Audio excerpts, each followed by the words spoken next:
Assalamu alaikum and welcome back to USA College of Pharmacy. Today our topic of discussion is chapter number 4 from book Pharmaceutic, and the topic name is the history of different Muslim scientists regarding the field of pharmacy.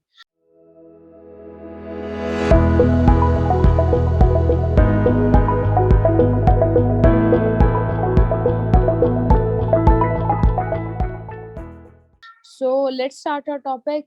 But we are actually discussing about the different scientists, or you can say the different Muslim scientists, which contributed in the field of pharmacy regarding the development of the drug, discovery of the drugs, regarding the sources of the drug, regarding the basic structures and functions of any living organism, because they are anatomists as well as physiologists as well as pharmacologists. Did work in the different fields. So today we will discuss how they contribute towards the pharmacy field. So let's start our topic. But today our Muslim scientist which we're gonna discuss is Abu Ali Sina. बेटे ये हमारे पास वो scientist है जिसने different pharmacy field के अंदर different working की.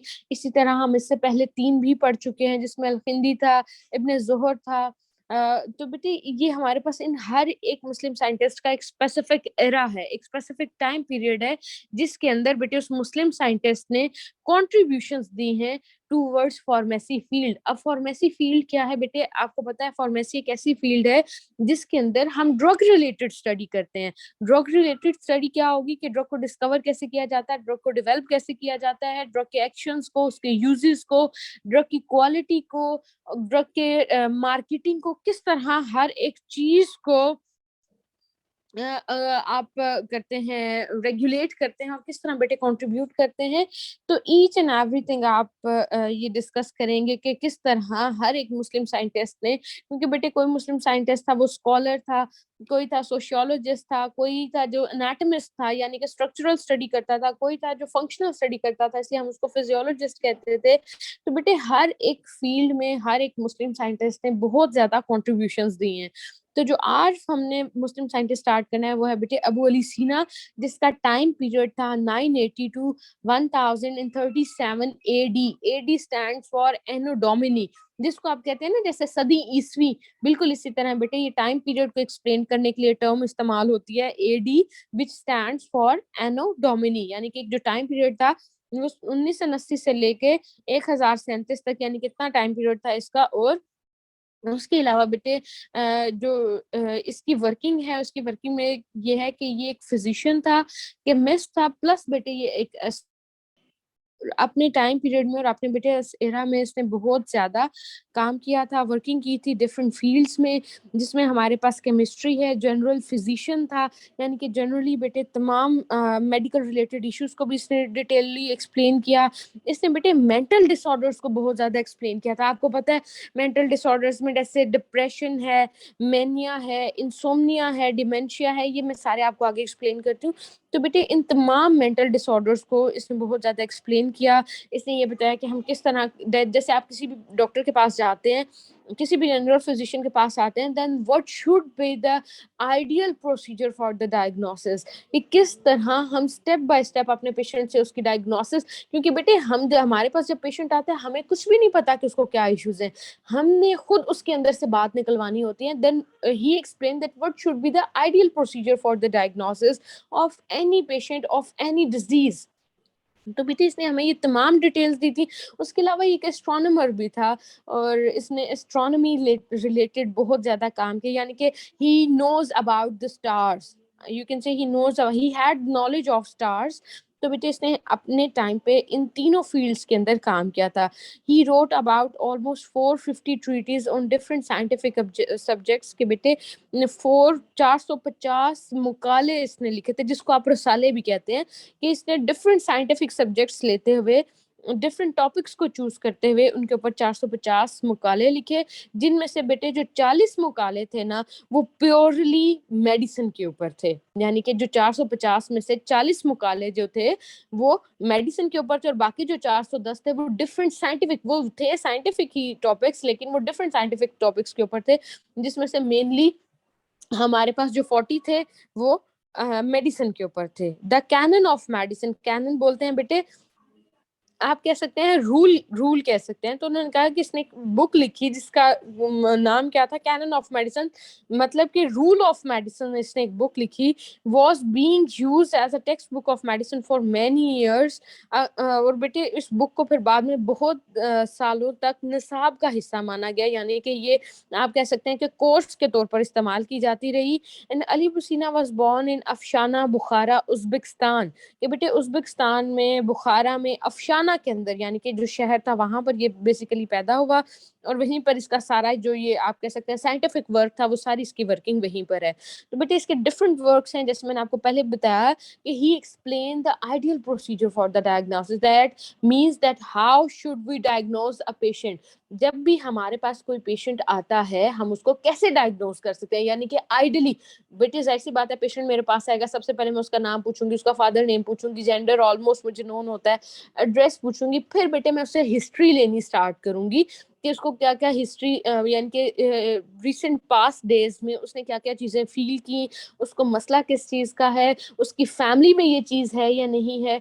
तो बेटे ये तमाम एक प्रोसीजर होता है जिनको आप यूटिलाइज करते हुए एक फाइनल डायग्नोसिस, फिर पेशेंट आपको अपने सिम्टम्स बताता है, और फिर हिस्ट्री और सिम्टम्स को लेते हुए आप प्रॉपर्ली एक चीज को डायग्नोज करते हैं कि मेरे मरीज की तशखीस करेंगे कि मेरे मरीज को ये मसला है।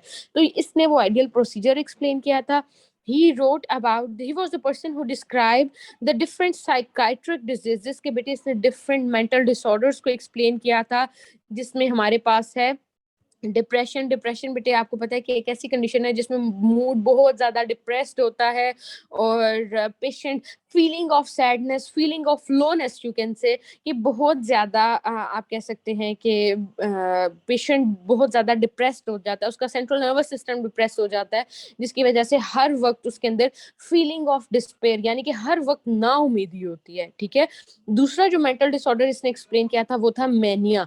मैनिया क्या है कि बेटे ये एक ऐसा आप कह सकते हैं कि डिसऑर्डर है जिसके अंदर पेशेंट या तो बहुत ज्यादा एक्साइटेड स्टेज में चला जाता है, यानी कि बेटे जो भी उसके अंदर इमोशंस होंगे ना, चाहे वो गुस्से के हैं, चाहे वो खुशी के हैं, या जिस चीज के भी इमोशंस हैं, वो इमोशंस बहुत ज्यादा हाई एनर्जी में आते हैं, एक्स्ट्रा इमोशंस वो शो करता है।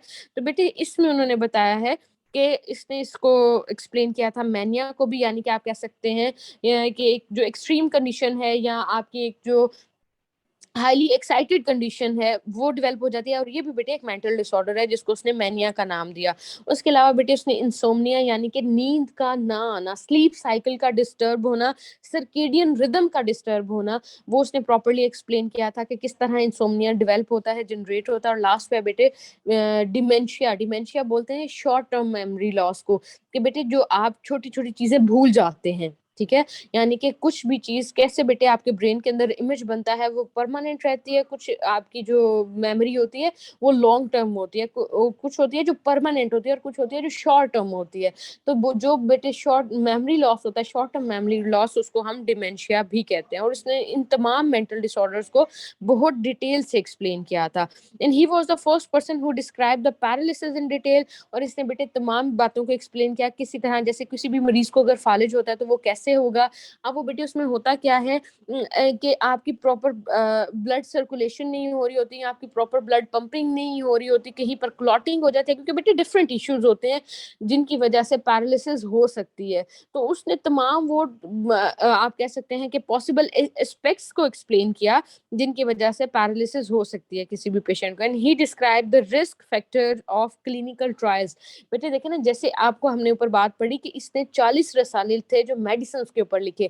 अब बेटे जब भी कोई मेडिसिन बनाई जाती है या मार्केट में आती है ना, तो ऐसे नहीं होता कि वो मार्केट में आई और वो बस ह्यूमन बीइंग स्टार्ट कर देंगे। बेटे पहले उनके क्लिनिकल ट्रायल्स किए जाते हैं।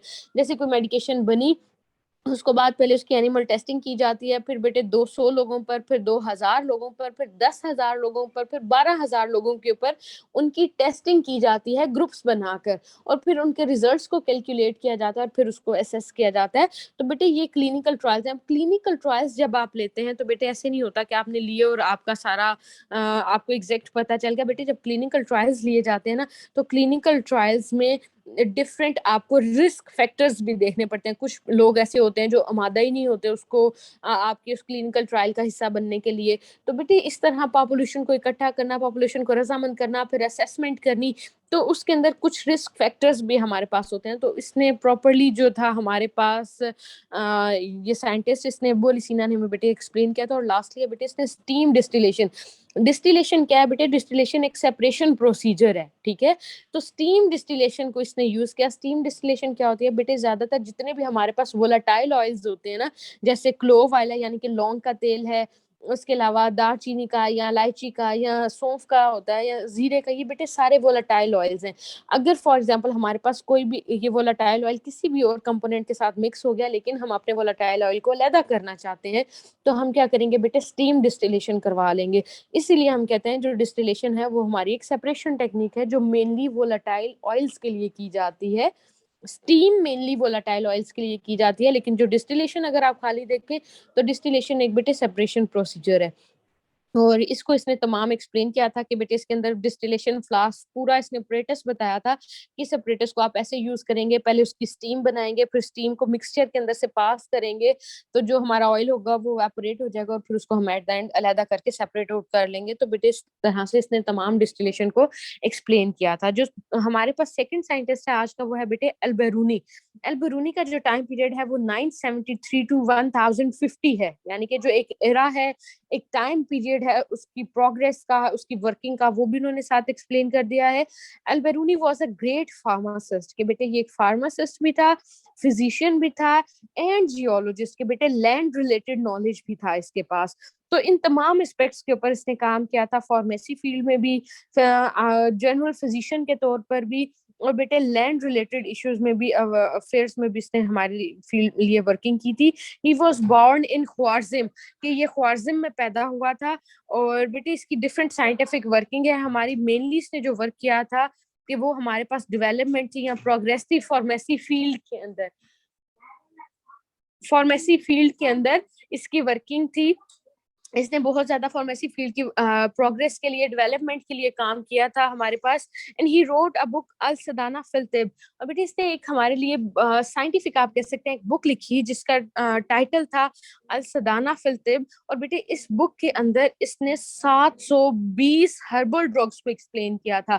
یعنی کہ آپ کہہ سکتے ہیں کہ اس کی بک تھی سدانہ فی الطب, جس کے اندر بیٹے اس نے 720 جڑی بوٹیوں سے, یعنی کہ ایسے ڈرگس کو ایکسپلین کیا جن کو آپ لے لینگویج میں جڑی بوٹیاں کہتے ہیں, یعنی کہ ہربل ڈرگز ہوتے ہیں. لیکن بیٹے یہ ٹریڈیشنلی استعمال ہوتے تھے, اب تو ہمارے پاس ہربل میڈیسنز یوٹیلائز نہیں ہوتی. تو بیٹے اس نے ان سب کو ایکسپلین کیا تھا. These are arranged alphabetically. اور بیٹے وہ جو 720 ہربل ڈرگز تھے نا, ان کو الفابیٹیکلی یعنی کہ ABC کے آرڈر سے اس نے اس بک کے اندر تمام رائٹ اپ کیا تھا اس نے. He wrote many other treatises on the herbal medicine. اور اس کے علاوہ اس نے بیٹے بہت سارے رسالے اور مقالے لکھے تھے ہربل میڈیسن کے اوپر. اور بیٹے he also describe about the active constituents of the drug. اور اس کے علاوہ بیٹے اس نے جتنے بھی ایکٹیو کانسٹیٹوئنٹس ہیں ہمارے پاس, آپ کو پتا ہے نا بیٹے, چاہے وہ ہربل ڈرگ ہو یا کوئی بھی آپ پلانٹ سورس ڈرگ لے رہے ہیں, تو بیٹے جب بھی ڈرگ لیا جاتا ہے, ڈرگ کے اندر کوئی نہ کوئی ایسا ایکٹیو کانسٹیٹوئنٹ یعنی کہ ایسا بیٹے انگریڈینٹ لازمی ہوتا ہے جس کی وجہ سے ایکٹیویٹی ہے. فار ایگزامپل میں کہتی ہوں کہ میں نے پیناڈول لی, پیناڈول لینے کے بعد بیٹے میری پین ریڈیوس ہوگی, باڈی پین, تو بیٹے پیناڈول کے اندر کوئی نہ کوئی کانسٹیٹوئنٹ تو ہے نا جس کی وجہ سے پین ریڈیوس ہو رہی ہے. تو بیٹے وہ جو ہمارے پاس مین کانسٹیٹوئنٹ ہے اٹ از پیراسیٹامول, ٹھیک ہے. تو وہ پیراسیٹامول ہمارا ایکٹیو کانسٹیٹوئنٹ ہے. اسی طرح بیٹے جب بھی ہم کوئی بھی ڈرگ لیتے ہیں تو ہر ڈرگ کے اندر کوئی نہ کوئی ایکٹیو کانسٹیٹوئنٹ لازمی ہوتا ہے جس کی وجہ سے مینلی ایکٹیویٹی ہوتی ہے ہمارے پاس, ٹھیک ہے.